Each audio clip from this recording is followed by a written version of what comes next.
So hello guys, welcome back to my channel. So आज चाहिँ बिदा थियो नि त अनि सो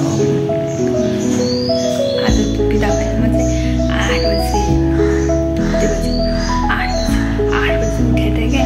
आज ढिलो मतलब बिदा थियो नि त, आज है केही दिवस थियो अनि सो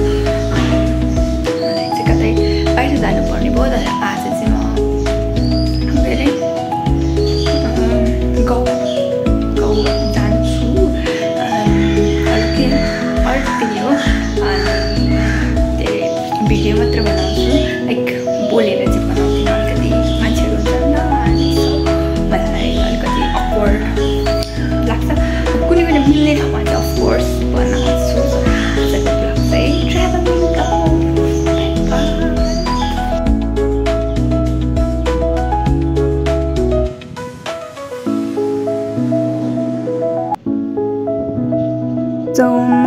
म चाहिँ बसमा गएर अनि आधी बाटोमा भेनाहरू लिन आउनुहुन्थ्यो। फाइनली भेटेर हामी चाहिँ लाग्यौँ हाम्रो गन्तव्यतिर। हामी हेर्नुहुन्छ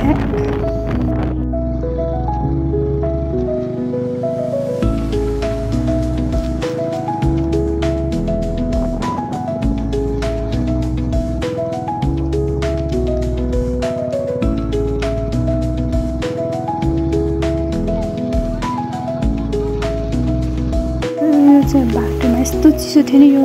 पानी यस्तो चिसो थियो नि, जस्तो यस्तो गर्मी भयो। तर एकछिन बसेँ भने गइहाल्यो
यस्तो ओह्रालो यस्तो भिडमा थियो नि घर। अनि लाइक म दौडिरहेको थिएँ कि कन्फ्युज भएर। अनि यो चाहिँ गाई भैँसी कि राँडा के भन्छ त्यो बिरामी थियो कि यो। अनि मैले यसलाई चाहिँ के खुवाइरहेको थिएँ, चलाइरहेको थिएँ।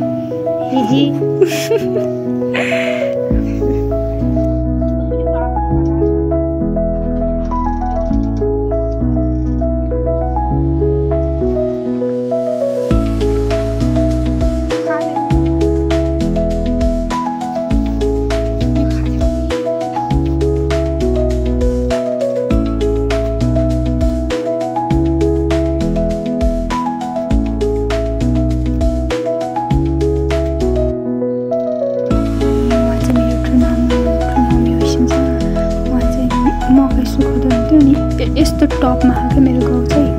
उहाँ चाहिँ मकै सुकाउँदै हुनुहुन्थ्यो। गाउँ चाहिँ लास्टै माथि एकदम हाइमा यस्तो टपमा होइन, उहाँले पानी हाल्दैन।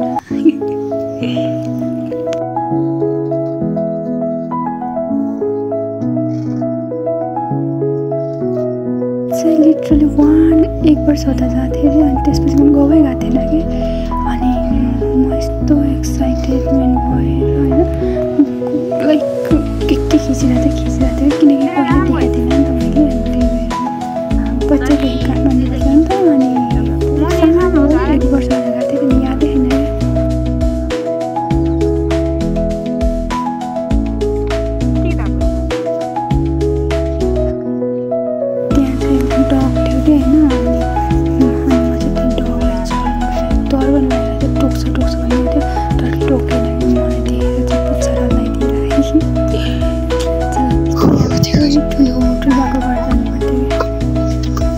डाँडा काटेर चाहिँ चढ्नुपर्छ होइन त्यो घर हो हाम्रो घर त्यो तल भिरमा हामी यत्रो डाँडा 2टा डाँडा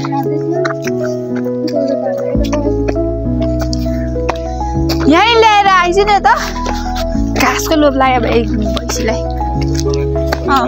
अन्त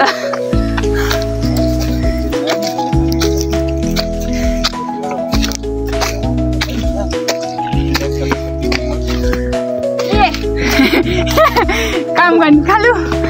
मकै खाने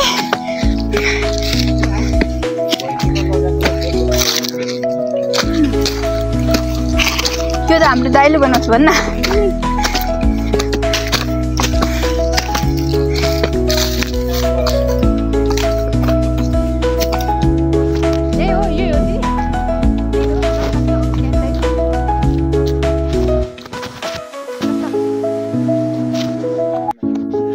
फर्स्ट टाइम आएको गएर मलाई बाटोहरू केही थाहा थिएन नि त अनि कसै पनि थिएँ अनि त्यहाँनिर बाटो चाहिँ अलिक सानो भएर केही भिडियो खिच्नु भएको थिएन पुगेको मात्र भिडियो भइरहेको थियो गजब फेसर थिएँ भाइ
अनि त्यसपछि हामी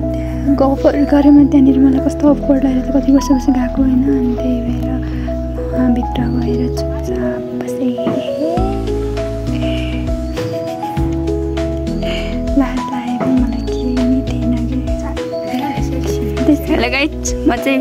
कति वर्ष पहिला म 1 वर्ष हुँदा आएर दिदीले मलाई सोधे होइन तैँले मलाई यो ठाउँ थाहा छ कि छैन अरे 1 वर्षको पनि कसरी सम्झिन्छ त भने तपाईँहरू भन्नु है म तपाईँलाई गाउँ देखाउँछु यो चाहिँ सबै यहाँबाट देखेको चाहिँ सबै चाहिँ के भन्छ हाम्रै बारी हो अरे मतलब हाम्रै बाबाहरूकै गाडी हो अरे बारी खेत के भन्छ वाटेभर त्यो हो अरे त्यसपछि अनि यहाँनिर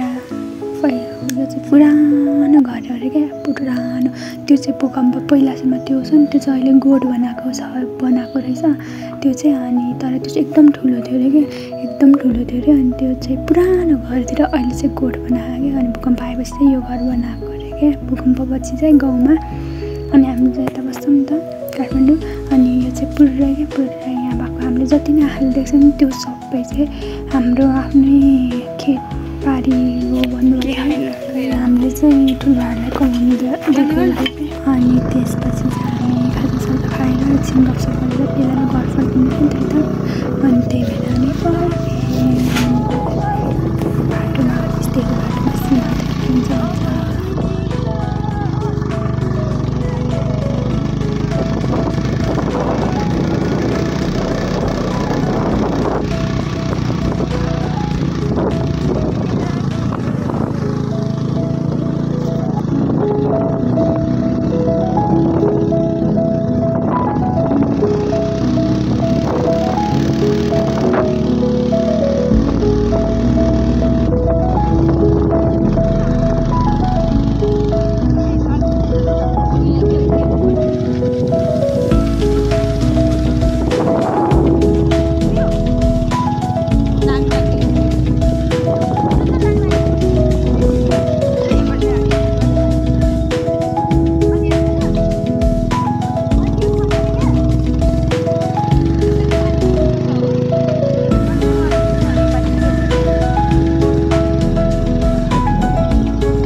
अनि यो चाहिँ म दिदीको घर आएर दिदीले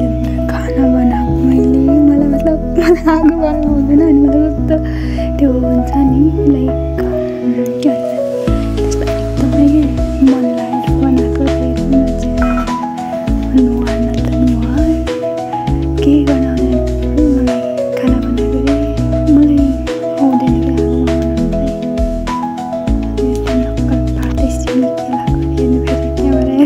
त्यसपछि चाहिँ मलाई छोड्नलाई सबैजना म यता काठमाडौँ फर्केँ गएँ आजलाई यति नै